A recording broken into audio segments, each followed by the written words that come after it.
So guys, we are back again with another lecture of electrochemistry and hopefully ये आज हमारा last lecture रहेगा। आज ये जो हमारा चैप्टर है बेसिकली वो कंप्लीट हो जाएगा। हमने 9 लेक्चर ऑलरेडी कर लिए हैं, जैसे लेक्चर नंबर 10। यस, गिनने में कुछ गड़बड़ हो गया था, कल का लेक्चर को मैंने लेक्चर नंबर 8 बोला था, बट बेसिकली वो लेक्चर नंबर 9 था। ठीक है, ये 10वां लेक्चर होने वाला है। ठीक है, होपफुली आज ये चैप्टर खत्म हो जाएगा। ठीक है, सो सब लोग फटाफट से ज्वाइन कर लो। Yes, very good. मैं बताता हूँ लास्ट में कि मैंने वाइट स्लाइड क्यों नहीं ऐड की। ठीक है, फिलहाल अभी पढ़ लो। ठीक, अच्छा, प्रीवियस क्लास में हमने क्या किया था थोड़ा सा देख लेते हैं। देखो, प्रीवियस क्लास में हमने इलेक्ट्रोलाइसिस वाला पार्ट शुरू किया था, जिसमें हमने टर्मिनोलॉजीज को समझा था। रेजिस्टेंस क्या होता है, स्पेसिफिक रेजिस्टेंस, रेजिस्टिविटी क्या होती है ना, बेसिकली। और फिर उसके बाद स्पेसिफिक कंडक्टेंस, कंडक्टिविटी, और उससे भी पहले हमने फिर क्या समझा था, फिर हमने फैराडे लॉ के न्यूमेरिकल सॉल्व किए थे। ठीक है, तो हम प्रैक्टिस भी करते आ रहे हैं साथ में, तो कोई दिक्कत नहीं है। ठीक है, देखो आज इसके अंदर क्या पढ़ना है, आज एक और एडवांस टर्म पढ़ना है और बड़ा अच्छा है, इंपॉर्टेंट भी है वो। अ, तो इम्पोर्टेंट मार्क कर लीजिएगा, क्योंकि इसी के आगे जो भी आज हम पढ़ेंगे, लास्ट लेक्चर भी इंपॉर्टेंट है इसका। ठीक है, तो ऐसा नहीं है कि लास्ट लेक्चर पे हैं, सब कुछ ऑलरेडी पढ़ चुके हैं तो लास्ट लेक्चर को उतना अच्छे से नहीं देखा जाएगा, ऐसा बिल्कुल नहीं है। This is absolutely important topic. तो आज का जो टॉपिक है वो बेसिकली है मोलर कंडक्टिविटी। ठीक है, या फिर इसी को बहुत लोग मोलर कंडक्टेंस भी कहते हैं। ठीक है, तो मोटा मोटी ये हमारा टॉपिक रहने वाला है आज का। इसके बाद कोलरॉस लॉ पढ़ेंगे और लास्ट ही है हमारा कोलरॉस लॉ। उसके बाद बैटरी वाला टर्म होता है, तो मैंने आपको बताया था कि बैटरी आपको पढ़नी नहीं है। ठीक है, आपको पढ़ना क्या है, कोलरॉस लॉ तक इस पूरे चैप्टर में। ठीक है, उप्स। तो बेसिकली हम शुरुआत करते हैं मोलर कंडक्टिविटी या मोलर कंडक्टेंस की। ठीक है, अच्छा, अभी तक हमने कंडक्टिविटी या कंडक्टेंस तो समझा है, रेजिस्टिविटी रेजिस्टेंस समझा है, लेकिन ये मोलर कंडक्टिविटी मोलर कंडक्टेंस क्या बुलाए भाई। देखो, बहुत सिंपल सी चीज़ है। देखो, मोलर का मतलब आ गया, मतलब जाहिर सी बात है सर, कहीं ना कहीं कंसंट्रेशन की बात हो रही होगी। बिल्कुल यार। देखो, मोलर कंडक्टिविटी कैसे डिफाइन करते हैं मैं समझा देता हूँ। लेट्स से हम एक इलेक्ट्रोलाइटिक सॉल्यूशन लिए हैं एक प्रॉपर कंटेनर में। ठीक है, मैंने आपको कल बताया भी था कि केमिस्ट्री के अंदर हम ऐसे ही कंडक्टेंस या कंडक्टिविटी को पढ़ते हैं। और हमने क्या किया, इसमें एक एक इलेक्ट्रोलाइटिक सेल हमने बनाया जिसमें हमने 2 इलेक्ट्रोड को डिप किया है ना। अच्छा, क्योंकि यहाँ मोलर कंडक्टिविटी लिखा गया है तो सोच के देखो क्या होता है। रेजिस्टिविटी हमने पढ़ा था, तो अगर केमिस्ट्री की भाषा में रेजिस्टिविटी को कंडक्टिविटी के टर्म में समझें, तो मैं ये कह सकता हूँ कि अगर मैं इन दोनों इलेक्ट्रोड का जो सेपरेशन है वो 1 मीटर कर दूं, और इनका जो क्रॉस सेक्शन एरिया है वो 1 मीटर स्क्वायर कर दूं, और साथ ही साथ मैंने ये जो इलेक्ट्रोलाइटिक सोल्यूशन लिया है ना, ये जो मैंने इलेक्ट्रोलाइटिक सोल्यूशन लिया है उसका जो कंसंट्रेशन है, बेसिकली अगर मैं उसको 1 मोलालिटी, मतलब बेसिकली कंसंट्रेशन को हम मोलारिटी के टर्म में एक्सप्रेस करने लगे। अगर इलेक्ट्रोलाइटिक सोल्यूशन को हमने, इलेक्ट्रोलाइटिक सोल्यूशन के जो कंसंट्रेशन है उसको 1 मोलर, मतलब 1 मोलर कंसंट्रेशन लेके चले, मतलब मोलारिटी के टर्म में एक्सप्रेस करें, और अगर उन दोनों के इलेक्ट्रोड के बीच का जो सेपरेशन है वो 1 मीटर हो, और वो जो दोनों इलेक्ट्रोड है उनका cross section area 1 meter square हो, तो बेसिकली ये जो इलेक्ट्रोलाइटिक सोल्यूशन की जो कंडक्टिविटी होगी ना, बेसिकली उसी को हम कहेंगे मोलर कंडक्टिविटी। तो आई थॉट पिक्चर क्लियर हो गई होगी कि फिजिक्स में तो हम कंडक्टिविटी या रेजिस्टिविटी एक वायर, एक क्रॉस सेक्शन के थ्रू डिफाइन करते हैं, लेकिन हमने यहाँ मोलर कंडक्टिविटी की बात की है। तो बेसिकली यहाँ कैसे डिफाइन करेंगे, हम क्या करेंगे, एक इलेक्ट्रोलाइटिक सोल्यूशन तैयार करेंगे, उसमें 2 इलेक्ट्रोड को रखेंगे जिसके बीच का सेपरेशन 1 मीटर होगा, क्रॉस सेक्शन एरिया उन दोनों के इलेक्ट्रोड का 1 मीटर स्क्वायर होगा, और जो कंसंट्रेशन है बेसिकली जो हमारा इलेक्ट्रोलाइटिक सोल्यूशन का, अगर उसको मैं मोलारिटी के टर्म में एक्सप्रेस कर दूं और मैं 1 मोलर स्टैंडर्ड कंसंट्रेशन लेके चलूं, तो उस वक्त जो हमारा इलेक्ट्रोलाइटिक सेल तैयार हुआ है उसकी जो कंडक्टिविटी होगी या उसका जो कंडक्टेंस होगा उसको हम मोलर कंडक्टिविटी या मोलर कंडक्टेंस कहेंगे। बताओ, ये चीज क्लियर हुई कि नहीं? सिंपल है, सिंपल है, क्लियर है। हम्म, अच्छा चलो ठीक है, देख लेंगे, कंफ्यूजन क्रिएट नहीं है तो। क्लियर है कि मोलर कंडक्टिविटी क्या होती है ना, समझ आ गया होगा, मोटा मोटी पिक्चर बन गया होगा दिमाग में, है ना, कि सर किसकी बात कर रहे हैं। ठीक। अच्छा, मोलर कंडक्टिविटी को बेसिकली डिफाइन किया जाता है, डिनोट किया जाता है simply, it is denoted by capital lambda, समझिएगा। स्मॉल लेमडा आप ऐसे लिखते हैं, वेयर एज कैपिटल लेमडा आप ऐसे लिखते हैं। ठीक है, so it is denoted by capital lambda, ऐसे, ठीक है, ये डिनोशन है उसका, ठीक। और इसी के आगे मैं लेमडा एम लगा दूं, मतलब ये क्या है, ये है मोलर कंडक्टिविटी, ठीक है। This is basically your molar conductivity, जिसको कहते हैं लेमडा एम, कैपिटल लेमडा है ये, स्मॉल लेमडा तो हम सबको पता है वेवलेंथ वाला, लेकिन कैपिटल लेमडा है, कैपिटल लेमडा मतलब मोलर कंडक्टिविटी की बात की गई है, ठीक। अच्छा, अब एक इंपॉर्टेंट सा रिलेशन, एक इंपॉर्टेंट सा फार्मूला आप लिख लीजिए। लेमडा एम जो होता है, सॉरी मैं क्या बना रहा हूँ, मैं पाई बना दे रहा हूँ बार बार लेमडा एम जो होता है, कोई जानने की जरूरत नहीं है कहाँ से आया कैसे आया, बिल्कुल कहीं से आपसे पूछा नहीं जाएगा, बस आप याद कर लीजिए एक सिंपल सा formula, lambda M is equals to kappa into 1000, और क्योंकि हमने मोलारिटी के टर्म में इसकी कंसंट्रेशन को एक्सप्रेस किया है, सो कप्पा इनटू 1000 अपॉन मोलारिटी, ये होती है लेमडा एम और किसके बीच, कप्पा यानी कंडक्टिविटी के बीच रिलेशन। कप्पा क्या है सबको पता है, कंडक्टिविटी होती है, सॉरी मतलब कप्पा होती है कंडक्टिविटी, तो लेमडा एम क्या होती है, कप्पा इंटू मतलब कंडक्टिविटी इंटू 1000। क्या यार, क्यों होता है ऐसा, नीचे लिख देते हैं, ठीक है। जहां के क्या है, के है कंडक्टिविटी, ठीक है, और एम क्या है, कंसंट्रेशन को हमने मोलारिटी के टर्म में एक्सप्रेस किया है, ठीक है, मतलब basically concentration of the solution, ठीक है। बस एक सिंपल सा रिलेशन है, याद रख लीजिए इसको, कहीं आपको जाने की जरूरत नहीं है कहां से आया क्यों आया, बस आप डायरेक्ट रिलेशन को इस्तेमाल करेंगे और सवाल भी सीधे रिलेशन से पूछा जाता है, डोंट वरी, ठीक है। तो lambda M is equals to kappa into 1000 upon molarity, ठीक। अच्छा, यूनिट की बात कर ले तो यूनिट सिंपल है सर,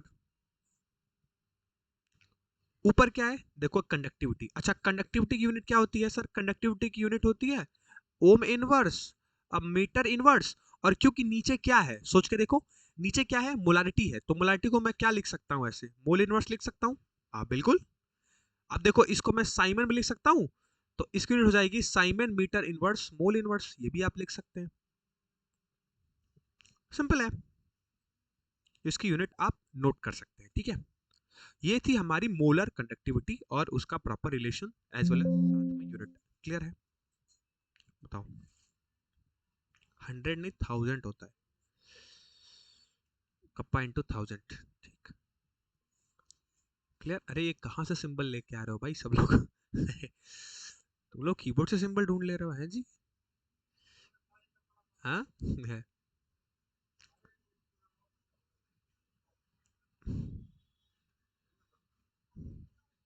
चलो भाई, बहुत बढ़िया, ठीक है। अच्छा, वैसे ही एक और चीज और क्या इंपॉर्टेंट है, जैसे हमने यहाँ मोलर कनेक्टिविटी किया ना, वैसे ही एक और टर्म होता है, सिंपल है छोटा टर्म है, इक्विवेलेंट कंडक्टिविटी,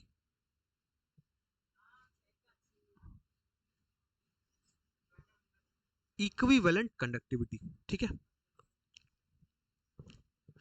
अब जैसे वहां मोलर कनेक्टिविटी को हम लेमडा एम लिखते थे ना, यहाँ इक्विवेलेंट कनेक्टिविटी को हम लेमडा इक्यू लिखते हैं। अच्छा तो सर डिफरेंस क्या है और खास बात क्या है इसमें, खास बात कुछ नहीं है भैया, सब चीज सेम रहेगा, बस वहां हमने कंसंट्रेशन जो था सॉल्यूशन का, उसको किसके टर्म में एक्सप्रेस किया था, सर जी मोलारिटी के टर्म में। यहाँ बस अगर उसी कंसंट्रेशन को नॉर्मेलिटी के टर्म में एक्सप्रेस कर दे तो हम उसको कहते हैं इक्विवेलेंट कनेक्टिविटी। क्या बात है सर, मतलब अगर इसका रिलेशन में लिखूं तो lambda eq is equals to kappa into 1000 upon normality. अब आपके मन में सवाल ये रहा होगा कि सर आपने नॉर्मेलिटी तो पढ़ा ही नहीं और आप यहाँ नॉर्मेलिटी शब्द का इस्तेमाल कर रहे हो, तो चिंता बिल्कुल ना करें बंधु, चिंता बिल्कुल ना करें, आपसे यहाँ नॉर्मेलिटी नहीं पूछी जाती है, हमेशा आपको क्वेश्चन में नॉर्मेलिटी का वैल्यू गिवन होगा, मतलब कंसंट्रेशन आपको नॉर्मेलिटी के टर्म में दिया जाएगा, निकालना नहीं है आपको, क्लियर है। और मैं पढ़ाया नहीं हूँ मुझे याद है, इसीलिए सोचा हूँ कि जब मैं वन शॉट वापस से ले लूंगा ना मोल कॉन्सेप्ट पर फिर शुरू से, तो उसमें वापस से नॉर्मेलिटी तुमको पढ़ा दूंगा, हालांकि मैंने बोला था कि मैं इलेक्ट्रोकेमिस्ट्री में ये टॉपिक पढ़ा दूंगा जब यही वाला टर्म आएगा नॉर्मेलिटी वाला, बट अभी समझ लो बहुत सिंपल सा रिलेशन है, कुछ करना नहीं है, करना क्या है बस नॉर्मेलिटी के टर्म में आपको वो एक्सप्रेस किया हुआ मिलेगा, तो चिंता बिल्कुल नहीं करना है, बस जहां मोलारिटी थी उसको इक्विवेलेंट कंडक्टिविटी में हटा के नॉर्मेलिटी के टर्म में एक्सप्रेस कर दीजिए बस, ठीक है, क्लियर है? अच्छा, इसकी यूनिट तो सिंपल है सर, इसकी यूनिट क्या होगी? तो साइमन मीटर इनवर्स तो सेम रहेगा, बस नॉर्मलिटी है तो इसके लिए इक्विवेलेंट इनवर्स होता है, सबको पता है। तो बस ये खास यूनिट है इसमें, क्लियर है? बोलो। बस बस बस ठीक है। तो lambda E Q equals to kappa into 1000 रहेगा, वहां भी कप्पा। ठीक, चलो, ये थी मोलर कंडक्टिविटी। अच्छा, अब इस पे बेस्ड क्वेश्चंस, इस पे बेस्ड सवाल करेंगे, फिर आगे बढ़ेंगे कोलरॉस लॉ की तरफ धीरे धीरे। तो आओ नोट करो मेरे साथ, सवाल करना चाहोगे? बोलो।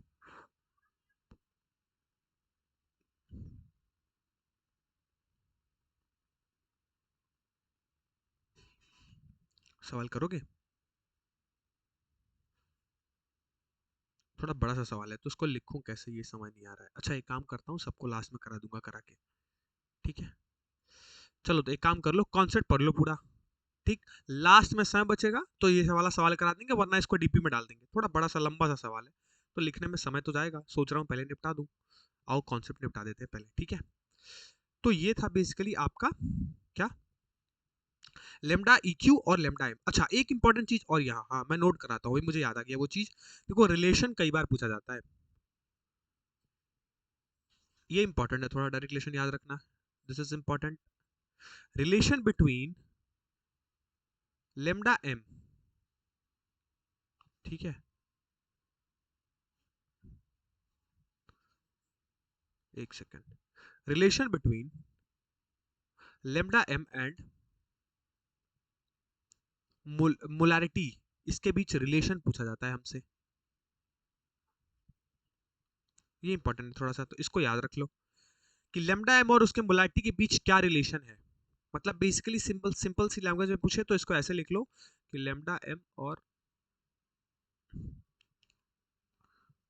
लेमडा इक्विवेलेंट, अरे यार मैं पाई क्यों लिख दे रहा हूँ बार बार, लेमडा एम और लेमडा इक्विवेलेंट के बीच, क्योंकि नॉर्मलिटी को टर्म में एक्सप्रेस किया जाता है, इक्विवेलेंट कंडक्टिविटी को। तो मोलर इक्विवेलेंट कंडक्टिविटी, आप इस चीज को समझो, ध्यान से समझना। हम लेमडा एम और लेमडा इक्विवेलेंट के बीच एक रिलेशन को स्टैब्लिश करते हैं, क्योंकि कई बार सवाल इसमें पूछे जाते हैं आपसे। ठीक है, अच्छा, हमने अभी पीछे देखा कि लेमडा एम क्या होता है, ये होता है sir ji kappa into 1000 upon molarity. Similarly lambda equivalent क्या होता है, तो ये होता है कप्पा इंटू 1000 अपॉन नॉर्मलिटी। ठीक है सर, अब सोच के देखो, अगर मैं लेमडा एम अपॉन, या फिर इसको ऊपर कर लो, नॉर्मलिटी को पहले ऊपर कर लो, अगर मैं तुमसे कह दूं कि lambda equivalent upon lambda M निकालो, दोनों का रेशियो ले लो, तो सिंपल है, kappa into 1000 upon normality upon kappa into 1000 upon polarity. हाँ, सिंपल है। अब देखो, इससे ये कट गया तो लेमडा इक्यू क्या आ जाएगा, this will be M by N. बोलो, this will be M by N. हाँ बिल्कुल। अब अब मेरी बात ध्यान से सुनो, लेमडा इक्विवेलेंट यहां से क्या हो जाएगा, M by N into lambda M. फिर मैं पाई लिख रहा हूं, पता नहीं क्यों बार बार मेरे से पाई बन जा रहा है, पाई ना बनाना, ठीक है। Lambda equivalent is equals to M by N into lambda M. कई बार इससे भी, ये रिलेशन पे भी सवाल पूछा गया है, इंपॉर्टेंट है।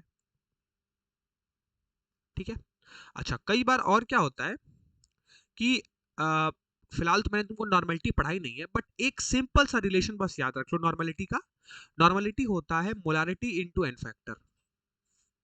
तो इसलिए मैं शुरुआत में तुमसे कह रहा था कि लेमडा एम और मोलारिटी, पहले मैं लिखा था फिर मैं काट के लेमडा इक्विवेलेंट लिखा, क्योंकि पहले ये रिलेशन मैं स्टेब्लिश कर लूं, उसके बाद में तुमको एक और रिलेशन इसके बाद, मतलब इसके अंदर एंड और लगा लो, यहाँ एंड मोलारिटी लगा लो, ठीक है, एंड मोलारिटी एम।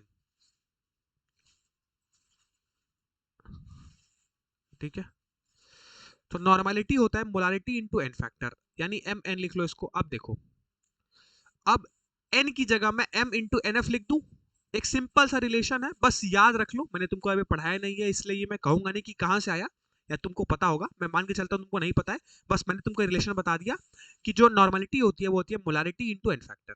ठीक है, अब ये n को m इंटू एन एफ से रिप्लेस कर दो। So lambda equivalent equals to क्या हो जाएगा, ऊपर तो m है, नीचे m इंटू एन फैक्टर, और इंटू लेमडा m तो ऊपर है, अभी देखो m से m कट गया, यानी lambda equivalent is equals to क्या हो जाएगा, lambda n upon n factor. ये भी इंपॉर्टेंट है। और साथ ही साथ अगर मैं लेमडा m निकालूं तो आप देख सकते हो lambda equivalent into n factor, ये भी इंपॉर्टेंट है। तो ये तीनों रिलेशन मैंने आपको एक साथ करा दिए, ये तीनों आपके लिए इंपॉर्टेंट है, ये भी और ये भी। क्लियर है? बताओ, समझ आया? समझ आया? हाँ जी, फटाफट से।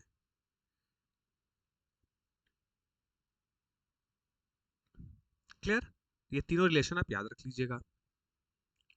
ठीक, अरे भाई और कोई बोल ही नहीं रहा है, बस एक दो को छोड़ के। तुम लोग को नहीं समझ आ रहा है क्या?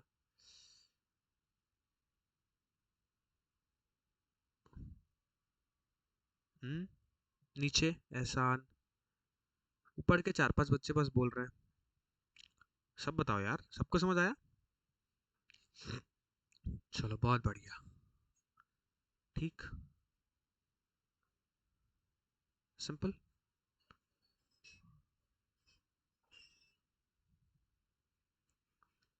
क्लियर है?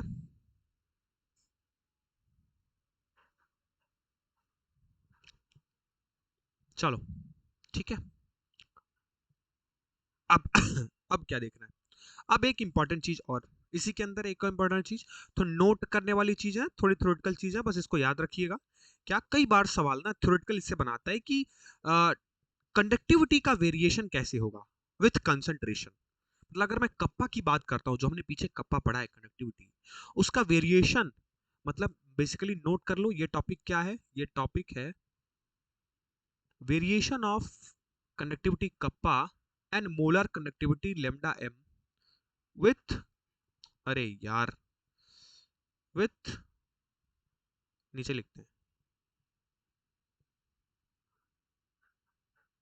Concentration of the solution. मतलब अगर मैं जो इलेक्ट्रोलाइटिक सॉल्यूशन लिया था भैया, अगर मैं, हे भगवान, कोई बात नहीं, ये सॉल्यूशन है, ठीक है। तो इसके कहने का मतलब क्या है, ये टॉपिक कौन सा है, ये टॉपिक ऐसा है कि अगर मान लो फॉर एग्जांपल मैंने क्या लिया था, कि मैंने आपको बताया था शुरुआत में, जब हम इलेक्ट्रोलाइटिक सेल बनाते हैं तो हम उसके अंदर क्या करते हैं, एक इलेक्ट्रोलाइटिक सॉल्यूशन को फिल करते हैं, साथ में दोनों इलेक्ट्रोड डिप्ट होते हैं, है ना। अब कहने का मतलब ये है कि जो आपने ये अंदर आपने जो इलेक्ट्रोलाइटिक सॉल्यूशन ये फिल कर रखा है, अगर मैं इस सॉल्यूशन की कंसंट्रेशन के साथ छेड़खानी करता हूं, अच्छा कंसंट्रेशन के साथ छेड़खानी कैसे कर सकते हैं यार, उसको डाइल्यूट कर सकते हैं, चाहे तो और पानी डाल सकते हैं, है ना, जिसमें उसमें जितने उसमें आयंस प्रेजेंट थे हम और ऊपर से पानी डाल के उसे कंसंट्रेशन को कम कर सकते हैं। कंसंट्रेशन का मतलब क्या होता है, मैं क्या बोलता हूँ, कोई भी चीज अगर कंसंट्रेटेड है, जैसे पढ़ते हो ना कंसंट्रेटेड एसिड, है ना, कंसंट्रेटेड H2SO4, है ना, कंसंट्रेटेड HCl, उसका मतलब क्या होता है कि वो बहुत प्योर फॉर्म में है। कंसंट्रेटेड मतलब एसिड की मात्रा ज्यादा और पानी की मात्रा कम। वेरेज अगर मैं डाइल्यूटेड की बात करूं तो डाइल्यूटेड का मतलब कि पानी की मात्रा ज्यादा और जो तुम्हारा कंटेंट है, जो मटेरियल है, उसकी मात्रा कम। फॉर एग्जाम्पल मैं लिखता डाइल्यूटेड एसिड, मतलब कि उसमें एसिड की मात्रा कम है, पानी की मात्रा ज्यादा है। तो सोच के देखो क्या बोला मैंने, कि कप्पा मतलब कंडक्टिविटी और मोलर कंडक्टिविटी लेमडा एम, वो कैसे वैरी करेगी अगर मैं सोल्यूशन के कंसंट्रेशन को छेड़ूं, अगर मैं सोल्यूशन के कंसंट्रेशन को बिगाड़ूं, तो कप्पा में कैसे वेरिएशन आएगा और लेमडा में कैसे वेरिएशन आएगा, क्या वो इंक्रीज होंगी, क्या वो डिक्रीज होंगी, बेसिकली यही चीज मैं तुमको समझाने वाला हूँ। ठीक है, समझाना क्या है, स्ट्रेट फॉरवर्ड एक पॉइंट है, बस वो आपको नोट कर लेना है। नोट ये करना है क्या, कि जैसे जैसे आप जो सोल्यूशन है ना, उसका जो कंसंट्रेशन है उसको घटाते हैं, मतलब आप डाइल्यूशन करते हैं। बेसिकली कंसंट्रेटेड फॉर्म का मतलब प्योर फॉर्म, प्योर फॉर्म में फॉर एग्जांपल कंसंट्रेटेड मिल्क मतलब बहुत गाढ़ा मिल्क, अगर उसमें पानी मिला दिया जाए तो डाइल्यूटेड मिल्क कहा जाएगा, है ना, मतलब वो गाढ़ेपन को आप कम कर रहे हो। सो बेसिकली जैसे ही मैं डाइल्यूशन करता हूँ इलेक्ट्रोलाइटिक सोल्यूशन में, ठीक है। तो जो आपका कप्पा है ना, बेसिकली जो आपकी कंडक्टिविटी है ना, जो आपकी कंडक्टिविटी होती है, कप्पा होती है, वो डिक्रीज होती है।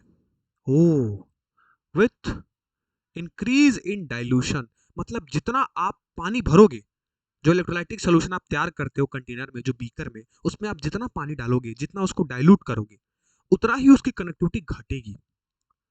Decrease with increase in dilution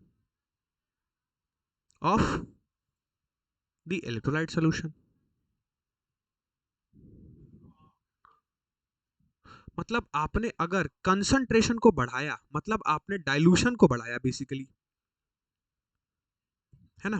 मतलब आप जब डाइल्यूशन को बढ़ा रहे हो, मतलब आप डाइल्यूशन कर रहे हो, पानी मिला रहे हो, तो आपकी जो कप्पा है, जो कंडक्टिविटी है भैया, वो डिक्रीज होगी।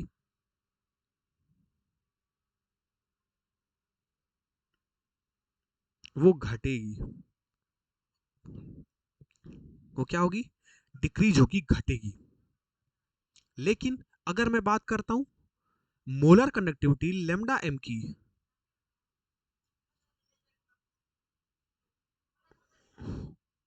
तो मोलर कंडक्टिविटी लेमडा एम भैया इंक्रीज होती है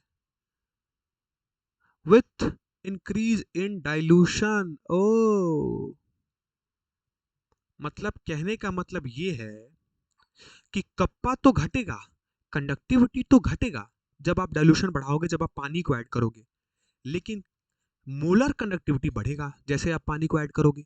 मतलब डाइल्यूशन अगर आप बढ़ा दिए तो मोलर कंडक्टिविटी तो बढ़ जाएगा, लेकिन डाइल्यूशन आप बढ़ा दिए तो कंडक्टिविटी यानी कप्पा डिक्रीज हो जाएगा, घट जाएगा। क्लियर है? क्या ये बात क्लियर है? क्या कर रहे हो लो यार?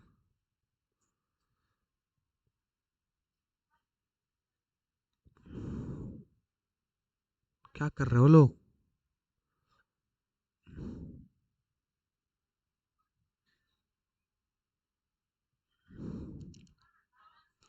समझ आएगी नहीं, ये बताओ।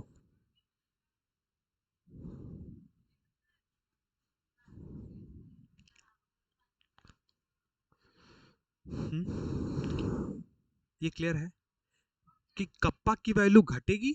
याद कर लो, नहीं याद हो रहा है तो जैसे आप डाइल्यूशन बढ़ाओगे वैसे कप्पा की वैल्यू घटेगी और मोलर कंडक्टिविटी की वैल्यू बढ़ेगी। क्लियर? सिंपल सा रिलेशन है, ठीक है। चलिए, अब आते हैं आज के हमारे लास्ट टॉपिक पे।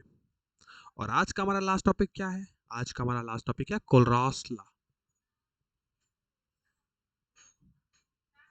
इसको बेसिकली कोलरॉस लॉ पढ़ते हैं, ठीक है। इसको कोलराउस लॉ भी बहुत लोग पढ़ते हैं। खैर, अपना अपना पढ़ने का तरीका है। लास्ट टॉपिक है, ठीक है। इसके बाद आपकी इलेक्ट्रोकेमिस्ट्री पूरी समाप्त हो जाएगी, ठीक। कोलरॉस लॉ हमको पढ़ना है, लास्ट टॉपिक है, ठीक है। हाँ, हल्ला नहीं करना, ठीक है। सब पहले ध्यान दो, इधर लास्ट टॉपिक है, पढ़ लो फिर करते रहना, ठीक है। अब देखो, अब हमने मोलर कंडक्टिविटी तो समझ लिया, ठीक है। और हमने फिर ये भी देखा कि जैसे जैसे हम डाइल्यूशन कर रहे हैं वैसे वैसे कप्पा की वैल्यू घट रही है और लैम्ब्डा की वैल्यू बढ़ रही है, ठीक है। अब सोच के देखो कोलरॉस लॉ इंट्रोड्यूस क्यों हुआ, पहले ये समझ लो। देखो कोलरॉस लॉ कहता है क्या, बड़ा सिंपल सी चीज है। कहता क्या है कोलरॉस लॉ? बहुत सिंपल सी बात कहता है। क्या कहता है कि जैसे ही आप जो अपना इलेक्ट्रोलाइटिक सोल्यूशन आपने बनाया था, है ना, ये आपका इलेक्ट्रोलाइटिक सोल्यूशन था। अब इस इलेक्ट्रोलाइटिक सोल्यूशन में आप पानी डालने लगे बाहर से, मतलब आपने डाइल्यूशन करना शुरू कर दिया। अब आप डाइल्यूशन को इतना कर दो, मतलब इतना पानी भर दो, इतना पानी भर दो, इतना पानी भर दो कि इसके अंदर जो इसकी कंसंट्रेशन है, जो इसकी प्योरिटी है, वो ऑलमोस्ट ऑलमोस्ट जीरो की तरफ बढ़ जाए। मतलब समझ लो कि अगर दूध लाए हो तो दूध में इतने पानी भर दो, इतना पानी भर दो कि वो फिर पानी के बराबर दूध लगने लगे। कहने का मतलब ये है। और इसको केमिस्ट्री की भाषा में कहते हैं ना, इनफाइनाइट डाइल्यूशन। क्या कहते हैं इसको? इसको कहते हैं इनफाइनाइट डाइल्यूशन। तो सोच के देखो, जो हमारा इलेक्ट्रोलाइटिक सोल्यूशन था उसके अंदर जाहिर सी बात है इलेक्ट्रोलाइट्स प्रेजेंट थे। हाँ भाई, आयंस के फॉर्म में सारे इलेक्ट्रोलाइट्स टूटे हुए थे। अब तुम उनके अंदर पानी भरने लगे, तुमने इतना पानी भर दिया, इतना पानी भर दिया कि जो इलेक्ट्रोलाइट का कंसंट्रेशन है वो एकदम जीरो तो नहीं कर सकते हो, कुछ ना कुछ इलेक्ट्रोलाइट तो रहेंगे, लेकिन ऑलमोस्ट टेंड्स टुवर्ड जीरो हो गया वो। और उसको कहते हैं इनफाइनाइट डाइल्यूशन। मतलब तुमने इतना डाइल्यूशन कर दिया, इतना पानी भर दिया कि उसको तुम इनफाइनाइट डाइल्यूशन के टर्म में एक्सप्रेस करने लगे। तो कोलरॉस लॉ बहुत सिंपल सी चीज कहता है कि जब भी किसी भी इलेक्ट्रोलाइटिक सोल्यूशन में आप इनफाइनाइट डाइल्यूशन करते हैं, है ना, तो उस वक्त जो ओवरऑल कंडक्टिविटी होती है पूरे जो सोल्यूशन की, पूरे इलेक्ट्रोलाइट के सोल्यूशन की, है ना, जो आपने इलेक्ट्रोलाइटिक सोल्यूशन लिया है, उस वक्त जो ओवरऑल कंडक्टिविटी होती है वो इंडिविजुअल आयंस पूरी की पूरी कंडक्टिविटी में अपना मैक्सिमम सपोर्ट करते हैं। फॉर एग्जाम्पल सोच के देखो क्या, कि अगर मान लो ये हमारा इतना बड़ा बीकर है, ठीक है, और मैं रैंडमली ले लेता हूं कि मान लो इसके अंदर मैंने NaCl सोल्यूशन भरा था, तो जाहिर सी बात है ये इलेक्ट्रोलाइट अपने अपने आयंस में टूट गए होंगे, Na+ और Cl-। अब तुम भर भर के ऊपर से पानी डालने लगे और तुमने क्या कर दिया, इनफाइनाइट डाइल्यूशन कर दिया, मतलब खूब सारा पानी भर दिया। अब सोच के देखो, जब खूब सारा पानी भर दिया तो ये पानी पूरा ऊपर तक भर गया, इसके अंदर जो Na+ हैं और Cl- हैं वो मस्त आराम से तैर रहे हैं खूब दूर दूर, है कि नहीं, तैर रहे हैं बिल्कुल। अरे यार खूब सारा पानी भर दिया तो जो अंदर के इलेक्ट्रोलाइट है, जो Na+ और Cl- है, वो एकदम आराम से डुबकी मार रहे हैं मस्त, कोई इधर दौड़ रहा है, कोई उधर दौड़ रहा है। मतलब बेसिकली आपने जब डाइल्यूशन किया तो उसकी मोबिलिटी बढ़ गई। अच्छा, मोबिलिटी का मतलब क्या होता है, मूवमेंट भाई। मोबिलिटी को मूवमेंट से जोड़ो। मोबिलिटी का मतलब होता है मूवमेंट। जो अपने मोबाइल मोबाइल शब्द कहते हो ना अपना मोबाइल, तो मोबाइल का नाम उसको क्यों पड़ा पता है, क्योंकि आप इसको इजीली कैरी करके अपने पॉकेट में इसका मूवमेंट करा सकते हो, घूम फिर सकते हो। तो मोबिलिटी का मतलब होता है मूवमेंट। तो सोच के देखो कि जब आप इनफाइनाइट डाइल्यूशन किए, इतना सारा पानी भर दिए, उसके अंदर जो इलेक्ट्रोलाइट्स थे, जो आयंस थे, उसकी मोबिलिटी बढ़ गई, मतलब वो खूब दूर दूर तक मूव कर सकते हैं। अब जरा सोच के देखो, अब जब वो खूब दूर दूर तक मूव कर सकते हैं, वो अपना एकदम मैक्सिमम, मतलब जितना तक वो मूव कर सकते हैं उस सोल्यूशन में उतने देर तक मूव करेंगे। और मूवमेंट ऑफ इलेक्ट्रॉन या मूवमेंट ऑफ चार्ज, है ना, मूवमेंट ऑफ आयंस बेसिकली क्या जनरेट करता है, अरे इलेक्ट्रिक करंट जनरेट करता है। अरे इसीलिए तो जब हम डाइल्यूशन करते हैं तो पीछे मैंने तुमको लिखवाया है कि उसकी मोलर कंडक्टिविटी बढ़ जाती है। कंडक्टिविटी का मतलब वो एक अच्छा कंडक्टर बन जाता है। क्यों भाई, क्योंकि मूवमेंट खूब सारा होता है। क्यों भाई, पानी भर दिए तो आयंस को मूव करने के लिए खूब सारा जगह मिल गया। अब वो पूरा मैक्सिमम अपना अपना मैक्सिमम कंट्रीब्यूट कर रहे हैं, मतलब ओवरऑल कनेक्टिविटी क्या हुई, पूरे सोल्यूशन की बढ़ गई। क्यों भाई, क्योंकि उसके आयंस अब आराम से खूब दूर दूर तक इजीली मूव कर सकते हैं, क्योंकि आपने खूब सारा पानी भर दिया उसके अंदर, है कि नहीं। इसीलिए कहा जाता है कि डाइल्यूशन से लेमडा एम बढ़ता है। और जब आप इनफाइनाइट डाइल्यूशन करते हैं तो कोलरॉस लॉ बड़ी सिंपल सी बात बोले। इनफाइनाइट डाइल्यूशन क्या बोला, कि एट इनफाइनाइट डाइल्यूशन अगर आप पूरी की पूरी इलेक्ट्रोलाइटिक सॉल्यूशन की कंडक्टिविटी को देखते हैं, तो उस कंडक्टिविटी में जितने भी इलेक्ट्रोलाइट होंगे वो सब अपना अपना मैक्सिमम कंट्रीब्यूट कर रहे होंगे टुवर्ड ओवरऑल कनेक्टिविटी। मतलब हर आयन चाहेगा कि हाँ खूब दूर दूर तक हम मूव करें, अपना मैक्सिमम कंट्रीब्यूट करें, ताकि ओवरऑल कनेक्टिविटी बढ़ जाए। जैसे फॉर एग्जांपल घर में कोई मान लो कोई फंक्शन होता है, तो जितने भी लोग होते हैं सब अपना अपना ओवरऑल कंट्रीब्यूशन करते हैं ना। अगर चाचा है तो वो भी कुछ पैसे देते हैं, वो भी कंट्रीब्यूट करते हैं, पापा मम्मी सब अपना अपना जो भी रखा होता है सब कंट्रीब्यूट करता है ना, ताकि शादी बहुत अच्छे से हो पाए। बिल्कुल वैसे ही समझ लो। तो इलेक्ट्रोलाइटिक सोल्यूशन पूरा घर है, और उसके अंदर जितने भी आयंस हैं समझ लो फैमिली मेंबर्स हैं, और सब अपना अपना मैक्सिमम कंट्रीब्यूट करते हैं। मतलब उसकी ओवरऑल कनेक्टिविटी बढ़ जाती है, क्योंकि इंडिविजुअल आयंस का कंट्रीब्यूशन बढ़ जाता है। लेकिन किस पे होगा ये, एट इनफाइनाइट डाइल्यूशन। खूब सारा पानी भर दो उसके अंदर। क्लियर हो गया। देखो कोलरॉस लॉ जल्दी समझ नहीं आता है, लेकिन मैंने तुमको समझाया है। अरे मत पढ़ो ना यार, सेल और बैटरी से सवाल भी नहीं पूछे जाते हैं। ये पढ़ा रहा हूँ और तुम्हारे दिमाग में क्या उल्टा उल्टा, क्या दिमाग में तुम्हारे चलता गया है, जो पढ़ा रहा हूँ वो क्यों नहीं पढ़ते हो लोग।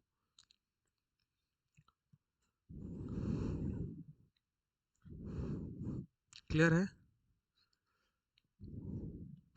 समझ आया कि कोलरॉस लॉ क्या कहता है। ठीक,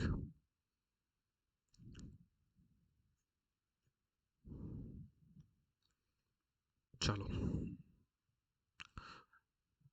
तो डिफाइन कर लिया जाए एक बार कोलरॉस लॉ को। आओ लिख लीजिए इसके अंदर, eight infinite dilution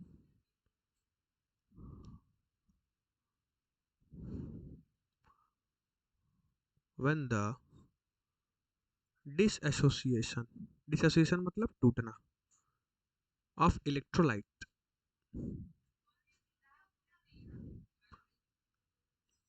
is complete, each ion makes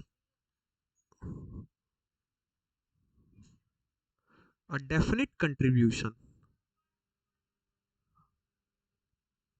towards the molar conductivity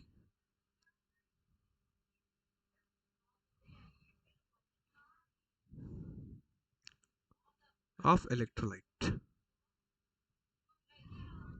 ठीक है, ये है तुम्हारा कोलरॉस लॉ। समझ आ गया सबको? अब कोलरॉस लॉ यही नहीं है, इससे सवाल पूछे जाते हैं और इसमें आपको लिखना आना चाहिए। ठीक है, हाँ ठीक है, कोई बात नहीं, जाओ। ठीक, अब इसमें आपको लिखने आना चाहिए। कैसे भाई? आओ लिख के दिखाता हूँ, बताता हूँ, पहले नोट तो करो। देखो इसका मतलब क्या, पहले ये समझो। ठीक है, अच्छा एक और चीज इधर साइड में बता देता हूँ। क्या? देखो एट इनफाइनाइट डाइल्यूशन,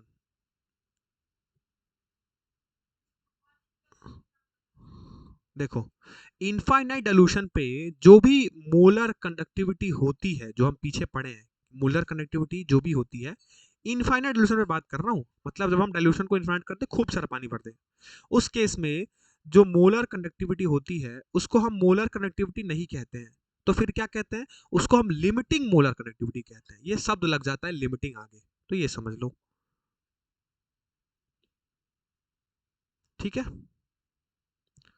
मतलब मोलर कंडक्टिविटी अब नहीं कहेंगे। जब डाइल्यूशन को आप इनफाइनाइट कर दे तो eight infinite dilution molar conductivity ना कह के उसको हम लिमिटिंग मोलर कंडक्टिविटी कहते हैं। अच्छा, तो फिर मोलर कंडक्टिविटी जो पीछे पड़े थे वो होता है, और limiting molar conductivity lambda m तो होता है ऊपर, चाहे तो आप ऐसे इनफाइनाइट लगा दो या फिर लेमडा एम नॉट भी बहुत लोग लिखते हैं, तो दोनों सही है। ठीक है, तो याद रख लो, लिमिटिंग मोलर कनेक्टिविटी मतलब कोलरॉस लॉ में क्या यूज होगा? मोलर कनेक्टिविटी या लिमिटिंग मोलर कनेक्टिविटी? भैया लिमिटिंग मोलर कनेक्टिविटी। क्यों? क्योंकि कोलरॉस लॉ डिफाइन ही होता है इनफाइनाइट डाइल्यूशन के लिए। क्या बात है सर? इसलिए मैंने पीछे आपको अलग अलग करके बता दिया कि मोलर कनेक्टिविटी को लेमडा एम, और अगर कहीं लेमडा एम इन्फिनिटी लिखा है या फिर लेमडा नॉट एम लिखा है तो आप समझ जाइएगा कि वो लिमिटिंग मोलर कनेक्टिविटी की बात करता है। तो सिंपल है, इनफाइनाइट डाइल्यूशन पे जो इलेक्ट्रोलाइटिक सॉल्यूशन की जो कंडक्टिविटी है उसको लिमिटिंग मोलर कनेक्टिविटी कहेंगे, और नॉर्मल डाइल्यूशन पे, नॉर्मल कंसंट्रेशन पे जो भी उसकी क्या है, जब 1 मोलर कंसंट्रेशन होती है तो उस वक्त जो हमारी कनेक्टिविटी है उसको मोलर कनेक्टिविटी कहेंगे। सिंपल है, डिफरेंस समझ में आ गया? जल्दी से बताओ, limiting molar connectivity lambda m वगैरह में डिफरेंस समझ आ गया? हाँ जी, बताओ। चिंता ना करो, अब खत्म ही है चैप्टर। ठीक है, छोड़ देंगे जल्दी आज। क्लियर है? बताओ, लेमडा एम नॉट या लेमडा एम इन्फिनिटी लिखा होगा तो समझ जाओगे कि वो लिमिटिंग मोलर कनेक्टिविटी की बात कर रहा है, मतलब वहां डाइल्यूशन इनफाइनाइट हुआ है। बताओ भाई, इजी? क्लियर? चलो भैया, सबको ना, सबको ना, चलो ठीक है। अब वही चीज मैं लिखवाना चाहता हूँ। क्या? अब सोच के देखो, तो अगर मैं कोलरॉस लॉ को लिखना सीखूं, पहले मैं लिखना आपको सिखाऊंगा क्योंकि आपको लिखना बहुत जरूरी है, तो मैं ये लिख सकता हूं क्या, कि lambda m naught is equals to, अब सोचो कि लेमडा एम नॉट मैं किसके लिए रिप्रेजेंट कर रहा हूं? पूरे सोल्यूशन के लिए, पूरे इलेक्ट्रोलाइट सोल्यूशन के लिए। लेकिन उस इलेक्ट्रोलाइट सोल्यूशन में आयंस भी तो होंगे। कौन कौन से आयन? अरे पॉजिटिव आयंस होंगे, निगेटिव आयन होंगे। तो जो पॉजिटिव आयन और निगेटिव आयन का जो कंडक्टिविटी होता है, जो मोलर कंडक्टिविटी होता है, उसको स्मॉल लेमडा से लिखते हैं। तो हम इसको लिखते हैं small lambda not plus, plus small lambda not minus. ये स्मॉल लेमडा नॉट प्लस क्या है? ये पॉजिटिव इलेक्ट्रोलाइट जो है उसकी लिमिटिंग मोलर कनेक्टिविटी है, और स्मॉल लेमडा नॉट माइनस क्या है? जो निगेटिव आयन है, जो निगेटिव इलेक्ट्रोलाइट है, उसकी लिमिटिंग मोलर कनेक्टिविटी है। और जब इन दोनों की मोलर कनेक्टिविटी अपना अपना मैक्सिमम कंट्रीब्यूट करती है तो पूरे सोल्यूशन की लिमिटिंग मोलर कनेक्टिविटी आती है। यही एक्सप्रेशन है कोलरॉस लॉ, इसको कहते हैं एक्सप्रेशन ऑफ कोलरॉस लॉ। यानी कोलरॉस लॉ के अकॉर्डिंग जब भी लिखना हो एक्सप्रेशन तो हम ऐसे ही लिखेंगे, उसके अंदर जितने भी पॉजिटिव और निगेटिव इलेक्ट्रोलाइट है सबको स्मॉल लेमडा से रिप्रेजेंट करेंगे, और जो ओवरऑल कनेक्टिविटी, जो टोटल कनेक्टिविटी होगी इलेक्ट्रोलाइटिक सॉल्यूशन की, उसको कैपिटल लेमडा नॉट एम से रिप्रेजेंट कर देंगे। क्यों? क्योंकि इनफाइनाइट डाइल्यूशन पे है, इसलिए लेमडा नॉट लगा है। क्लियर है? क्लियर है? क्या ये एक्सप्रेशन क्लियर है? सिंपल, स्ट्रेट फॉरवर्ड, कोई दिक्कत नहीं ना। मैं भी तुमको लिखना सिखाऊंगा, ठीक है। और एक और चीज नोट कर लो, क्या कि ये तो भैया लिमिटिंग मोलर कनेक्टिविटी है, ये तो पता चल गया। लिमिटिंग मोलर कनेक्टिविटी, और पता है इनको और इनको, इन दोनों को कहा जाता है लिमिटिंग आयोनिक कनेक्टिविटी। क्यों भाई? क्योंकि ये इनके अपने अपने आयंस की कनेक्टिविटी है। तो जो बड़ा वाला है ओवरऑल, उसको लिमिटिंग मोलर कनेक्टिविटी, और जो छोटा वाला लेमडा लिखा है उसको क्या कहेंगे? लिमिटिंग। इन दोनों को कहते हैं लिमिटिंग आयनिक कनेक्टिविटी। सिंपल।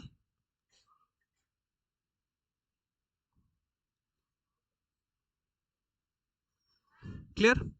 जल्दी से क्लियर, इजी। चलो भाई, बहुत बढ़िया। ठीक, अब लिखना सीख लो। लिखना सीख लोगे तो काम खत्म हो जाएगा। और लिखना सीख लो। जैसे फॉर एग्जांपल, मान लो मैं कहता हूं कि NaCl, NaCl को, NaCl हमारा इलेक्ट्रोलाइट है, इसका एक इलेक्ट्रोलाइट सॉल्यूशन हमारे पास है, ठीक है। इसका इलेक्ट्रोलाइट सॉल्यूशन है, तो इसके लिए क्लोरॉस लॉ का एक्सप्रेशन लिख के दिखाओ। तो सिंपल है। टोटल क्या होगा? टोटल भैया होगा लेमडा, और किसका? NaCl का। सो टोटल बड़ा वाला लेमडा क्या हो जाएगा? Lambda naught NaCl। हाँ भैया बिल्कुल, क्योंकि ओवरऑल यही तो है। अच्छा, NaCl किस किस में टूटता है? तो भैया NaCl टूटता है Na प्लस में, Cl माइनस टूटता है Cl माइनस में। तो इसको क्या लिखेंगे? इसको स्मॉल लेमडा से लिखेंगे, मतलब small lambda Na plus plus small lambda not Cl minus. ये लो, ये एक्सप्रेशन हो गया तुम्हारे NaCl के एक्वा सोल्यूशन का। सिंपल। अच्छा, सेम चीज अगर एक और एग्जांपल ले लूँ तो लेट्स सपोज मैं एग्जांपल लेता हूँ BaCl2 का, हमारे पास इलेक्ट्रोलाइटिक सॉल्यूशन है। तो इसके लिए कोलरॉस लॉ का एक्सप्रेशन कैसे लिखेंगे? सिंपल है, लेमडा एम नॉट BaCl2, ये हमारा ओवरऑल हो जाएगा, और फिर छोटे छोटे लेमडा से हम रिप्रेजेंट कर देंगे, यानी ये होगा। अच्छा, इससे भी पहले क्या करना, मैं सिंपल तुमको कर देता हूँ। पहले तो इनको, इसका डिसोसिएशन रिएक्शन लिख लो। तो BaCl2 का डिसोसिएशन रिएक्शन क्या होगा भाई? तो सिंपल है सर, ये Ba2 प्लस में, और क्योंकि क्लोरीन 2 में है तो +2Cl माइनस, यही तो होगा। हाँ बिल्कुल, यही हमारा डिसोसिएशन रिएक्शन है। अब नोट कर लो, पूरा वापस से लिख लो, इसका एक्सप्रेशन लिख लो। मतलब lambda m naught BaCl2 is equals to क्या होगा? Small lambda naught Ba2 plus plus, अब सोच के देखना, Cl2 है, Cl के आगे 2 है, तो इसमें जो कोफिशिएंट होगा वो बाहर आ जाता है, और फिर 2 बाहर आके lambda lambda naught Cl minus, ये है आपका ओवरऑल एक्सप्रेशन फॉर कोलरॉस लॉ। अगर कोलरॉस लॉ में आप ये एक्सप्रेशन लिखना सीख गए रिएक्शन के साथ, तो आपके लिए कुछ नहीं हार्ड होगा, सब सिंपल है, बहुत इजी है, आराम से कर ले जाओगे। क्लियर है? बताओ, क्या ये एक्सप्रेशन लिखना सीख चुके हो? लिख लोगे ऐसे एक्सप्रेशन, इसको कोलरॉस लॉ का एक्सप्रेशन कहा जाता है। बोलो, लिख लोगे? बोलो भैया। हाँ जी, लिख लोगे? लिख लोगे? बताओ भाई, जल्दी जल्दी से, फटाफट फटाफट फटाफट। सिंपल है, इजी बिजी, इजी है, अरे सिंपल है यार। डिसोसिएशन रिएक्शन लिख लो, फिर उसका लेमडा एम, ओवरऑल कनेक्टिविटी को लेमडा एम नॉट दिखा दो कैपिटल से, बाकी को स्मॉल से दिखा दो। हाँ भाई बिल्कुल आएगा न्यूमेरिकल टाइप, ये देखो। अरे भैया, अभी एप्लीकेशन पढ़ाऊंगा ना, सवाल आते हैं उससे, ठीक है।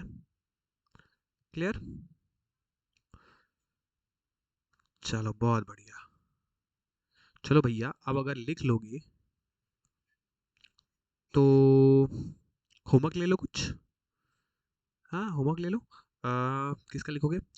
CaSO4 का लिखो, ठीक है, ये भी सोल्यूशन है। और अच्छा, एक और लिख लो, Na2SO4 का लिखो, ठीक है, रैंडम सा मैं दे रहा हूँ, ठीक है। इन दोनों का आप एक्सप्रेशन लिखेंगे, ठीक, अपने से कोशिश करिएगा। कोलरॉस लॉ का एक्सप्रेशन इन दोनों का आप लिखें, ठीक है। तो ये था कोलरॉस लॉ, ठीक है। अब देखो, चलो ये तो है, अब इसमें अभी खत्म नहीं हुआ है, बस अब थोड़ा सा, ये ज्यादा नहीं है। लेकिन एक और चीज, ये तो पूछी जाती है, इससे तो सवाल आते ही आते हैं, ठीक है। लेकिन कोलरॉस लॉ का एप्लीकेशन है, उससे भी बड़ा इंपॉर्टेंट सवाल आता है। तो अगर ये कोलरॉस लॉ सीखे तो फिर इसका एप्लीकेशन सीखना बहुत जरूरी है। एप्लीकेशन से सवाल पूछा जाता है कि इस कोलरॉस लॉ को यूज करके हम आगे और क्या क्या निकाल सकते हैं, इसी को कहते हैं एप्लीकेशन ऑफ कोलरॉस लॉ। ठीक है, तो एप्लीकेशन में सबसे पहली चीज जो आप कैलकुलेट करते हैं, ठीक है, वो कैलकुलेशन होता है calculation of degree of dissociation. ये इंपॉर्टेंट है, ऑफ वीक इलेक्ट्रोलाइट। अच्छा, वीक और स्ट्रॉन्ग इलेक्ट्रोलाइट तो सबको पता है। अच्छा, नहीं पता, देखो मैं समझा देता हूं। इलेक्ट्रोलाइट दो तरीके के होते हैं, ठीक है, एक होता है स्ट्रॉन्ग इलेक्ट्रोलाइट, एक होता है वीक इलेक्ट्रोलाइट। और यहाँ वीक इलेक्ट्रोलाइट की बात की गई है। देखो, स्ट्रॉन्ग इलेक्ट्रोलाइट वो इलेक्ट्रोलाइट होते हैं जो कंप्लीटली, मतलब अगर 100% डाला है तो 100 का 100% वो अपने अपने आयंस में टूट जाएंगे। मतलब जब डिसोसिएशन होगा, जब वो टूटना शुरू करेंगे तो कंप्लीट डिसोसिएशन होगा। ऐसा नहीं होगा कि 100 डाले हो और पता चले 98% टूट गया, 2% टूटा ही नहीं, ऐसा नहीं होगा स्ट्रॉन्ग में। मतलब स्ट्रॉन्ग इलेक्ट्रोलाइट ऐसे इलेक्ट्रोलाइट होते हैं कि जब भी उनको किसी सोल्यूशन में डाला जाता है तो क्या करते हैं, अपने अपने आयंस में कंप्लीटली ब्रेक हो जाते हैं, टूट जाते हैं, डिसोसिएट हो जाते हैं। लेकिन अगर वही मैं वीक की बात करता हूं तो वीक में हमेशा पार्शियल डिसोसिएशन होता है। वो पार्शियली टूटते हैं, पार्शियली मतलब वो पूरा नहीं टूटेंगे कभी भी, कुछ ना कुछ पार्ट उनका बचा रह जाएगा। फॉर एग्जाम्पल, अगर 100% तुमने डाला इलेक्ट्रोलाइट तो पता चला 98% टूटा, 2% नहीं टूटा, तो वो एक वीक इलेक्ट्रोलाइट है। मतलब जब पार्शियली डिसोसिएशन हो, जब थोड़ा बहुत टूटे और थोड़ा बहुत बचा रह जाए तो उसको कहते हैं वीक इलेक्ट्रोलाइट। लेकिन अगर पूरा का पूरा टूट जाए तो उसको कंप्लीट डिसोसिएशन कहते हैं, वो होता है स्ट्रॉन्ग इलेक्ट्रोलाइट। और यहाँ वीक इलेक्ट्रोलाइट की निकालनी है, तभी तो डिग्री ऑफ डिसोसिएशन। अच्छा, डिग्री ऑफ डिसोसिएशन होता क्या है पहले ये तो समझो।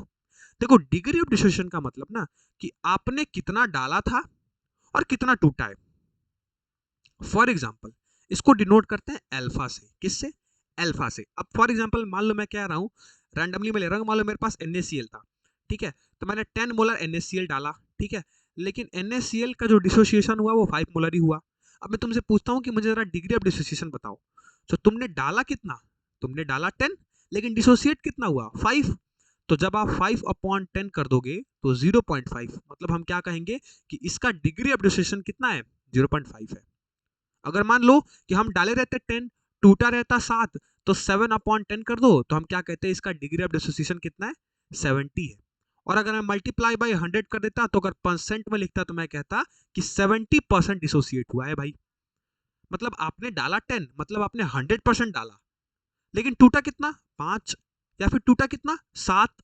तो 5 मतलब कि 5/10, मतलब आपने कितना टूटा वो और आपने कितना डाला था। तो इन दोनों के रेशियो को कहते हैं डिग्री ऑफ डिसोसिएशन। मतलब आपने डाला कितना था और वो डिसोसिएट कितना हुआ।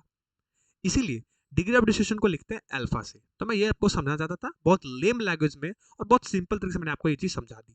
तो डिग्री का मतलब समझ रहे हो ना, कि कितना डाला और कितना टूटा। तो डिग्री ऑफ डिसोसिएशन को हमेशा अल्फा से डिनोट करते हैं। और वीक इलेक्ट्रोलाइट के लिए जो डिग्री ऑफ डिसोसिएशन लिखी जाती है, वो लिखी जाती है हमेशा किसके टर्म में? हमेशा याद रखना, डिग्री ऑफ डिसोसिएशन लिखी जाती है हमेशा किसके टर्म में? मोलर कनेक्टिविटी के टर्म में। तो हमेशा याद रख लो, जो अल्फा होता है डिग्री ऑफ डिसोसिएशन, उसका जो फॉर्मूला होता है वो होता है मोलर कनेक्टिविटी किसी भी कंसंट्रेशन पे upon molar connectivity eight infinite dilution. यानी कि कोई भी कंसंट्रेशन ले लो और उस कंसंट्रेशन पे जितनी भी मोलर कंडक्टिविटी है उसको डिवाइड कर दो इनफाइनाइट डाइल्यूशन या फिर लिमिटिंग मोलर कनेक्टिविटी के रिस्पेक्ट में। तो जितनी अल्फा की वैल्यू आएगी वही होती है डिग्री ऑफ डिसोसिएशन। मतलब किसी भी कंसंट्रेशन पे जो लेमडा एम लिखा जाता है वो क्या लिखा जाता है? सिंपल है, कप्पा इंटू 1000 अपॉन मोलारिटी। और मोलारिटी को मैं कंसंट्रेशन के टर्म में से लिख सकता हूँ। सो लेमडा एम सी क्या होता है? Kappa into 1000 upon molarity. अब मोलारिटी को मैंने कंसंट्रेशन के टर्म में से लिख दिया। वेयर एज अगर मैं बात करता हूँ किसकी, ये लेमडा इन्फिनिटी की, मतलब किसकी? अरे लिमिटिंग मोलर कनेक्टिविटी की। तो ये तो भैया इसी से निकलेगा ना, lambda m not positive plus lambda m not negative. हाँ, मतलब कभी भी आपको अल्फा निकालना हो तो आप क्या करेंगे? लिमिटिंग मोलर कनेक्टिविटी जिस कंसंट्रेशन पे दिया है पहले उसको फाइंड कर लेंगे, अपॉन, सॉरी लिमिटिंग मोलर कह रहा हूँ, क्या मैं भी कह रहा हूँ, ध्यान से समझना, फिर से रिपीट करता हूँ, थोड़ा कंफ्यूज हो गया मैं भी, बट अभी वापस रिपीट करता हूँ। क्या अल्फा जब आपको निकालना होगा, मतलब डिग्री ऑफ डिसोसिएशन जब आपको निकालना होगा, तो आप क्या करेंगे, जो भी कंसंट्रेशन गिवन है पहले उस कंसंट्रेशन पे आप मोलर कनेक्टिविटी निकाल लेंगे और उसी मोलर कनेक्टिविटी को लिमिटिंग मोलर कनेक्टिविटी मतलब मैक्सिमम कितनी है, अरे मैक्सिमम लिमिटिंग ही तो हो सकती है, लिमिटिंग वैल्यू सोच के देखो, लिमिट वाली वैल्यू लिमिटिंग वैल्यू मतलब आपने इनफाइनाइट डिल्यूशन कर दिया, तो उस वक्त जो कनेक्टिविटी है उसी को तो लिमिटिंग मोलर कनेक्टिविटी कहते हैं। तो अपने मैक्सिमम कितना किया और कितना टूटा, वही सेम चीज को मैंने यहां किसके टर्म में एक्सप्रेस कर दिया, मोलर कंडक्टिविटी के टर्म में एक्सप्रेस कर दिया। तो अल्फा जो है वो बेसिकली कैसे निकालेंगे, जो भी कंसंट्रेशन आपको सवाल में दिया होगा उस कंसंट्रेशन पे आप पहले मोलर कनेक्टिविटी फाइंड कर लीजिएगा और उसी मोलर कनेक्टिविटी को डिवाइड कर दीजिएगा लिमिटिंग मोलर कनेक्टिविटी की वैल्यू से जो आपको क्वेश्चन में गिवन होती है। चिंता नहीं कीजिए, लिमिटिंग मोलर कंडक्टिविटी गिवन होगी, अच्छा नहीं गिवन होगी तो हम ये कोलरॉस लॉ के एक्सप्रेशन से तो निकाल ही लेंगे, lambda m not plus plus lambda m not minus करके, है ना जी। तो इसी को कहते हैं अल्फा, जिसको कहते हैं डिग्री ऑफ डिसोसिएशन। बताओ ये चीज क्लियर है, ये पहला एप्लीकेशन था, बोलो is this clear to everybody. Simple है, दो दो बार तीन तीन बार रिपीट किया हूं, आराम से समय लेकर तुमको समझाया है। बताओ भाई समझ आया, हाँ जी जल्दी बताओ, क्लियर है, भला क्लियर हुआ यार, मैं थक गया, क्लियर, अरे बता दो यार, बता दो भाई, और लोग को नहीं समझ आया क्या, सिर्फ जैनुल को ही समझ आया।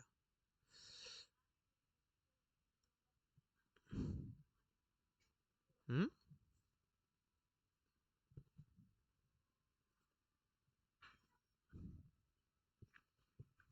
चलो भाई, अब अगर समझ आ गया तो एक लास्ट एप्लीकेशन, उसके बाद ये चैप्टर की हो जाएगी समाप्ति। दूसरा एप्लीकेशन इससे क्या है जो बहुत इंपॉर्टेंट है, ठीक है, वो हमेशा याद रख लो, वो आपको डिसोसिएशन कांस्टेंट निकलवाता है, यानी अगला है कैलकुलेशन ऑफ डिसोसिएशन कांस्टेंट। कह रहे थे ना तुम कि सर कोलरॉस न्यूमेरिकल बनते हैं क्या, तगड़े तगड़े न्यूमेरिकल बनते हैं। कैलकुलेशन ऑफ डिसोसिएशन कांस्टेंट, ओहो यहाँ लिख देते हैं, ऑफ किसका, अरे भाई वीक इलेक्ट्रोलाइट, वीक इसको हटा देते हैं यहां से, डिसोसिएशन कांस्टेंट ऑफ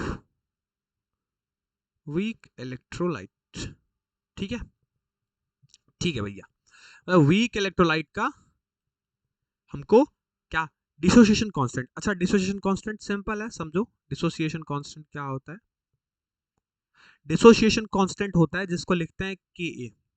अभी देखो अभी आराम से समझाता हूं, पहले एक चीज समझो मेरे पास, ठीक है, पर रैंडम सा कोई केमिकल ले लेता हूं, ठीक है, रैंडम से मैं कोई केमिकल ले लेता हूं, लेट्स से कोई ए बी हमारे पास एक कंपाउंड था, ठीक है, और वो इंडिविजुअली अपने अपने आयंस में डिसोशिएट हुआ, लेट्स से ए प्लस और बी माइनस में डिसोशिएट हुआ, ठीक है। अच्छा शुरुआत में मान लो जो इसका कंसंट्रेशन था, लेट्स से शुरुआत में जो हमारा कंसंट्रेशन था, लेट्स से, या फिर इसको ऐसे कर लो, शुरुआत में जो नंबर ऑफ मोल्स था, बिल्कुल जैसे हमने आई समझा था वैसे ही समझेगा यहाँ, शुरुआत में जो नंबर ऑफ मोल्स था लेट्स से वो 1 मोल था ए बी का, और अभी जब ये डिसोशिएशन रिएक्शन शुरू नहीं हुआ था तो ए बी का 1 मोल प्रेजेंट है, तो उसमें ए प्लस अभी 0 है और बी भी अभी 0 है, क्यों, क्योंकि लेट्स सपोज कि अभी जो रिएक्शन है वो शुरू नहीं हुआ है, तो इनिशियली मतलब इनिशियल मोल्स अगर मैं कहूँ, शुरुआत में कहूँ, तो लेट्स से ए बी का 1 था जिसमें से ए प्लस 0 बना था, बी माइनस 0 बना था, ठीक है। अब लेट्स से कुछ टी टाइम के बाद कुछ समय बीत गया, उसमें से मान लो कि अल्फा मोल डिसोसिएट हो गया, अल्फा मोल टूट गया, तो जब अल्फा मोल टूटेगा तो शुरुआत में 1 था तो बचा हुआ कितना होगा, यानी फाइनल मोल कितना होगा, ये 1 माइनस अल्फा, हाँ बिल्कुल सर जैसे हमने पढ़ा था पीछे सोल्यूशन में वैसे ही बिल्कुल यहाँ, मान लो अल्फा मोल टूट गया तो 1 माइनस अल्फा, बिल्कुल। अब अगर अल्फा मोल टूट गया तो लेट्स से कुछ जो अल्फा मोल बना होगा वो ए का बना होगा, कुछ अल्फा मोल बी का बना होगा, ठीक है। अब मान लो मैं इसके मोल को इसके कंसंट्रेशन के साथ मल्टीप्लाई कर दूं, तो अगर मान लो कि अल्फा मोल डिसोशिएट हो गया, और अगर मैं जो बचा हुआ तुम्हारा मोल है उसको मैं कंसंट्रेशन के साथ क्या करता हूं, मल्टीप्लाई कर देता हूं, सो जाहिर सी बात है अगर मैं राइट साइड कंसंट्रेशन के साथ मल्टीप्लिकेशन करूंगा तो मुझे राइट लेफ्ट साइड भी करना पड़ेगा, बिल्कुल करना पड़ेगा। तो अगर मैं मान लो कि इसके मोल को कंसंट्रेशन के टर्म में एक्सप्रेस करता हूं, शुरुआत में मान लो इनिशियल मोल 1 था, अल्फा मोल डिसोशिएट हो गया तो 1 minus alpha A B side हो गया, तो रिएक्टेंट साइड तो 1 माइनस अल्फा हो गया, लेकिन प्रोडक्ट भी तो अगर अल्फा टूटा है तो अल्फा ही बना होगा ना, तो लेट्स से अल्फा बना ए प्लस और अल्फा अल्फा बना बी माइनस। अब मान लो कि मैं रिएक्टेंट साइड कंसंट्रेशन से मल्टीप्लाई कर देता हूं, तो यार मुझे प्रोडक्ट साइड भी तो करना पड़ेगा ना। अब सोच के देखो मैं क्या पढ़ा रहा हूं, डिसोसिएशन कांस्टेंट। अच्छा, डिसोसिएशन कांस्टेंट को के ए लिखते हैं, तो हमेशा याद रख लो डिसोसिएशन कांस्टेंट होता है प्रोडक्ट अपॉन रिएक्टेंट, मतलब टूटने के बाद कितना है और टूटने के पहले कितना है। सो के विल बी, अच्छा टूटने के बाद मतलब कि तुम्हारा सी अल्फा और सी अल्फा है ना, सी अल्फा ए प्लस का, सी अल्फा बी माइनस का। सो अगर मैं प्रोडक्ट की बात करता हूं, सो क्या ये C alpha into C alpha हो जाएगा, बिल्कुल हो जाएगा, बिल्कुल हो जाएगा। और अगर मैं रिएक्टेंट की बात करता हूं तो रिएक्टेंट साइड क्या हो जाएगा, 1 माइनस अल्फा इंटू 1। क्यों भाई, क्योंकि रिएक्टेंट साइड 1 माइनस अल्फा है और 1 है, और प्रोडक्ट साइड क्या है, सी माइनस अल्फा है। सोच के देखो ऐसे, तो मैं क्या करता हूं, रिएक्टेंट अपॉन प्रोडक्ट कर रहा हूं, यानी C alpha into C alpha total हो जाएगा तुम्हारा किसका, प्रोडक्ट का, और 1 माइनस अल्फा तुम्हारा किसका हो जाएगा, रिएक्टेंट वाले साइड का। तो यहां से जो के ए निकलेगा, सोच के देखो ये आगे सी लगा हुआ है, ठीक है, तो ऊपर क्या होगा, सी स्क्वायर अल्फा स्क्वायर, नीचे है सी 1 माइनस अल्फा। अब सोच के देखो ये एक सी से ये एक सी कट गया, सो के ए को क्या बोलते हैं, डिसोसिएशन कांस्टेंट, तो इसकी वैल्यू हो गई C alpha square upon 1 minus alpha, यही है तुम्हारा डिसोसिएशन कांस्टेंट। तो डिसोसिएशन कांस्टेंट क्या होता है, किसी भी रिएक्शन में जब प्रोडक्ट अपॉन रिएक्टेंट का नंबर ऑफ मोल्स कंसंट्रेशन के टर्म में एक्सप्रेस कर देंगे, तो प्रोडक्ट अपॉन रिएक्टेंट का जो भी रेशियो होगा उसको डिसोसिएशन कांस्टेंट कहेंगे। तो लेट्स सपोज मैंने क्या बोला कि हमारे पास एक ए बी तुम्हारा लेट्स से कंपाउंड था, वो अपने अपने आयंस में टूटा, तो अगर शुरुआत में number of moles A B का 1 था, तो लेट्स सपोज मान लो कि इनिशियली शुरुआत में जब अभी रिएक्शन शुरू नहीं हुआ था तो ए प्लस भी 0 था, बी माइनस भी 0 था। अब मान लो कुछ देर बाद अल्फा मोल डिसोसिएट हो गया, तो रिएक्टेंट साइड से 1 माइनस अल्फा कम हो जाएगा, और अल्फा मोल डिसोसिएट होगा तो अल्फा मोल ही तो बनेगा। तो let's suppose alpha mole A plus का बन गया, अल्फा मोल बी बी माइनस का बन गया। अब दोनों साइड मैंने क्या किया, रिएक्टेंट प्रोडक्ट साइड दोनों साइड कंसंट्रेशन से मल्टीप्लाई कर दिया, मतलब कंसंट्रेशन के टर्म में मैंने उसको एक्सप्रेस कर दिया। अब उसके बाद डिसोसिएशन कांस्टेंट क्या होता है, प्रोडक्ट अपॉन रिएक्टेंट, मतलब प्रोडक्ट का कितना कंसंट्रेशन है, रिएक्टेंट कितना कंसंट्रेशन है, तो मैंने फिर क्या किया, प्रोडक्ट को क्या है, प्रोडक्ट साइड सी अल्फा दो बार है ना, तो मैंने दोनों को मल्टीप्लाई कर दिया, और रिएक्टेंट साइड क्या है, सी 1 माइनस अल्फा, तो सी स्क्वायर अल्फा स्क्वायर बन गया, एक सी से एक सी कट गया, तो तुम्हारा के ए मतलब डिसोसिएशन कांस्टेंट का जो फॉर्मूला आया वो क्या आया, C into alpha square upon 1 minus alpha. Clear है, सिंपल है, आसान है। हाँ मतलब सी का मतलब है, देखो बिग लैम्डा का मतलब सी का मतलब है किसी कंसंट्रेशन पे, तो कोई भी मोलारिटी ले लो ना, किसी कंसंट्रेशन पे कितनी मोलर कनेक्टिविटी है उसको बड़े लैम्डा के ऊपर से लिखा गया है, समझ रहे हो। अब कंसंट्रेशन तो कुछ भी हो सकता है, 1 मोलर हो सकता है, 2 मोलर हो सकता है, 3 मोलर हो सकता है। क्लियर, वो किसी एक पर्टिकुलर कंसंट्रेशन की मोलर कनेक्टिविटी को दिखा रहा है, बड़े लैम्डा के ऊपर सी। समझ आया, बताओ ये सबको समझ आया, डिसोसिएशन कांस्टेंट वाला एप्लीकेशन और इसके पहले वाला एप्लीकेशन भी, अरे बता दो भैया, सबको समझ आया, सबको क्लियर है, बताओ भाई। अरे भाई और लोगों को क्लियर नहीं है क्या, हम्म, क्लियर तो हो जाना चाहिए, क्या बात है, बहुत बढ़िया। जैनुल, जैनुल को समझ नहीं आया, उसका रिस्पॉन्स ही नहीं आ रहा है। एमडी अलजाबर, आपको समझ आया, क्लियर है। इजी है, सिंपल है। अरे कोई रॉकेट साइंस तो नहीं है यार, बहुत तो सिंपल है। क्या बात है, बहुत बढ़िया। वसीम का भी रिस्पॉन्स आ गया।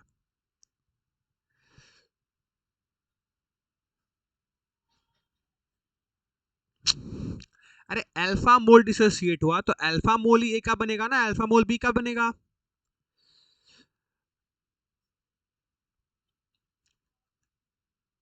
हमने उसको वेरिएबल के टर्म में, हमने कोई नंबर थोड़े निकाल के बताया तुमको, हमने उसको वेरिएबल के टर्म में एक्सप्रेस किया है ना। तो सोच के देखो ना, जितना रिएक्टेंट से कम होगा उतना ही तो प्रोडक्ट बनेगा। अगर 50% रिएक्टेंट से कम हो रहा है तो 50% ही तो प्रोडक्ट बनेगा। हाँ मैं समझ गया तुमको कैसे समझाना है, देखो। ठीक है। अच्छा खैर ठीक है, ये लेक्चर खत्म हो चुका है, ठीक है। ये चैप्टर समाप्त हो चुका है finally, this is last lecture और लास्ट टॉपिक था। मैंने आज बहुत अच्छे से इसको निपटा दिया, ठीक है। फाइनली आपकी इलेक्ट्रोकेमिस्ट्री खत्म हो चुकी है पूरी की पूरी, ठीक है।